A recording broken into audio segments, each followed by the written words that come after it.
இந்த காணொளியால் எனக்கு பல சட்ட சிக்கல்கள் ஏற்படலாம். இருப்பினும் இறைவன் என்னுடன் இருக்கிறார்.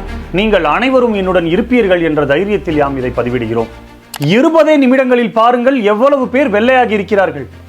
பல லட்சம் பேர்கள் இதை வாங்கி பயன்படுத்தி இருக்கிறார்கள். பல்லாயிரக்கணக்கான இன்ஃப்ளூயன்சர்களும் மருத்துவர்களும் கூட கூவி கூவி இதை விற்பனை செய்து வருகின்றனர். அன்பர்களே, இவற்றில் இருப்பது என்ன? Bleaching powder. இவற்றில் இருக்கும் ஹைட்ரஜன் பெராக்சைடும் நாம் கழிவறைகளில் பயன்படுத்தும் ப்ளீச்சிங் பவுடரும் கிட்டத்தட்ட ஒன்றுதான்.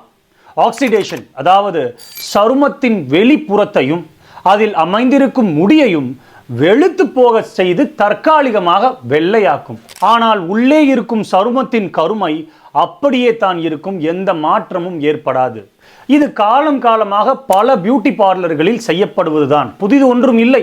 கொஞ்சம் மெருகேற்றி விற்பனை செய்கின்றார்கள், அவ்வளவுதான். இந்த கலவை சருமத்தின் புரதங்களையே சேதப்படுத்தி விடுவதனால் அங்கு வறட்சி ஏற்படும், அரிப்பு உண்டாகும், நிரந்தர கருமையே ஏற்பட்டுவிடும். இந்த டப்பாவில் கொடுக்கப்பட்ட கலவைகளின் பெயரை மட்டும் வாசித்து யாம் இதை பதிவிடவில்லை. இதயம் இடக்கையில் தடவி கடந்த 2 நாட்களாக கடும் அரிப்பு ஏற்பட்ட பின்னரே யாம் இதை பதிவிடுகிறோம். இனி இந்த பொருள் குப்பை தொட்டிக்கே செல்லும். வேண்டாம் அன்பர்களே, இது போன்ற பொருட்கள் உங்களுக்கு வேண்டாம். நன்றி.